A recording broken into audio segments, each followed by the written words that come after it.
What's up everybody, this is Master Ian Gamer, and we just got the Overwatch 2 Invasion Reveal live stream, where Overwatch 2 developers delved into all the new content that'll be coming in Overwatch 2 Season 6, including the new PvE Story Missions, the PvE Event Missions, Hero Mastery, the new player level system, and of course, the brand new PvP game mode, Flashpoint. So in this video, I wanted to just real quickly break down all the important details we got pertaining to each of these topics in the stream, so jumping right on in, first and foremost, let's talk about the PvE Story Missions, which, admittedly, we actually didn't get too much more information about. It was a lot of them just sort of showing off footage of primarily Gothenburg, actually, which is one of the upcoming 3 missions we'll be getting this August, with them mainly talking about story-related details we kind of already knew regarding Null Sector, the heroes getting back together to fight them, those sort of familiar things, but there were some interesting details during this segment, specifically when it comes to individual new content additions we got a sneak peek of, including a handful of new Omnics, including a closer look at some older Null Sector units which we had seen before, such as this flying Vulture Omnic, the big Null Sector Titan, as well as a bunch of other familiar faces that'll be random grunts we end up fighting along the way, all the way up to big boss enemies that'll likely serve as the sort of finale for a given chapter. We also got a much more extensive look at the Gothenburg map, seeing various locations as well as some actual clips of PvE gameplay set on this map. We didn't get a full PvE gameplay playthrough as I had kind of anticipated we would, but nonetheless we did get some footage, and in this footage we actually get a better look at what does appear to be a new Brigitte skin, which actually looks like it's based off of the training outfit we saw back in her origin story years ago. So this is probably going to be a new skin coming out in this upcoming season or at some point. And also, most interesting of all perhaps, is these new Torb turrets. Now, we were shown a number of different turrets in this footage. Some of them appear to freeze and slow the enemies, others seem to just deal damage in various ways, and we even got some neat concept artwork of these different turrets and what all they look like. However, the devs didn't really clarify how exactly these turrets work. It's not clear whether they're just going to be pre-established turrets already on the map, kind of like how the turrets in Star Watch were working, or if these are going to be actual abilities that Torbjorn as a playable character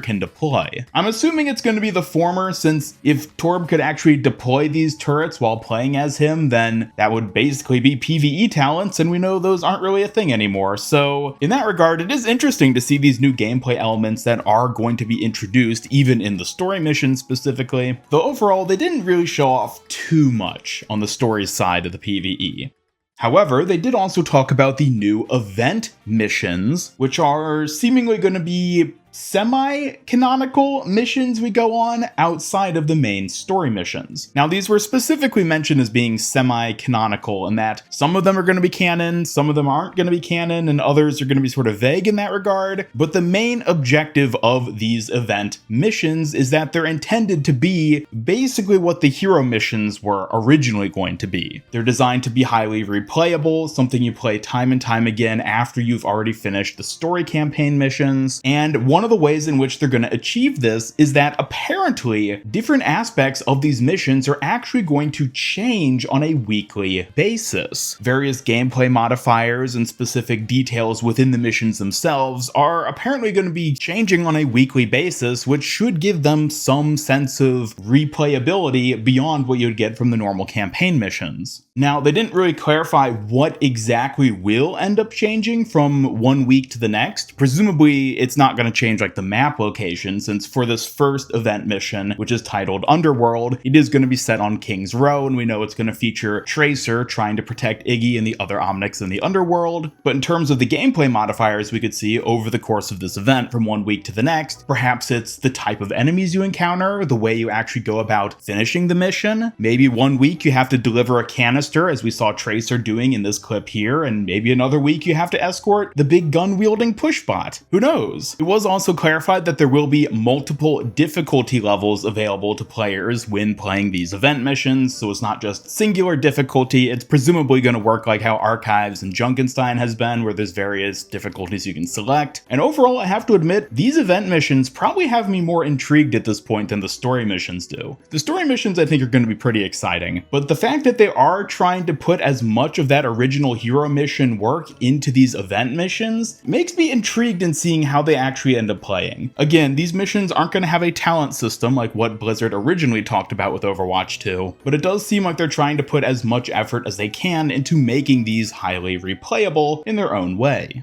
Moving on from event missions, next up they talked about hero mastery and showed off a significant amount of gameplay of the various courses that'll be available to different heroes. They emphasized that hero mastery is specifically solo player content and is designed first and foremost as a sort of challenging practice sort of thing, where you can pick a specific hero and then practice their abilities and mechanics in these training ranges that are kind of designed specifically for them. So if you're playing Mercy, you're going to have challenges that involve using Guardian Angel to fly around while using her Glock to shoot at the enemies. Winston might have to use his leap to get from one point to the next, and all the while they're designed in such a way that incentivizes speed running them, trying to complete them with the highest score, and all sorts of fun time trial-esque mechanics in play. Again, this is a mode which I personally don't feel too excited for, but I think there's going to be a decent number of people who are really gung-ho about them, and honestly they look pretty neat for what they are, so hopefully they end up being something people enjoy.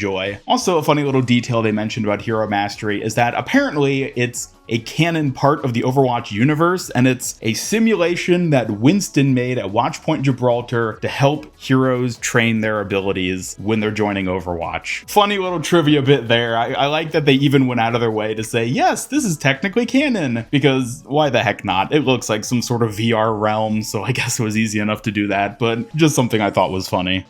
Next up though, we gotta look at the player level system, which is basically how players are gonna be leveling up their accounts going forward and starting in Season 6, with an emphasis on the fact that now this sort of level up mechanic is focused specifically on a hero by hero basis as opposed to an overarching player level. For example, a hero like Reinhardt is gonna have different categories that he can level up as the player plays them, which focuses on things like damage mitigated, damage dealt, fire strike, earth shatter. Basically, it's a way of tracking the different elements of a hero's kit and then implementing that into the stats it shows for any given player on any given hero. As you level up the different categories for these different heroes, you can even earn emblems that are shown via these sort of badges that go around the character's profile as a way of sort of symbolizing how you've progressed with a given character, and it'll be something that you can show off to other players and your friends and whatnot to be like, hey, look how good I am on Reinhardt, look how many fire strike kills I've gotten. Those sort of little details that'll really sort of reward players on a hero given basis, as opposed to just a vague number and portrait,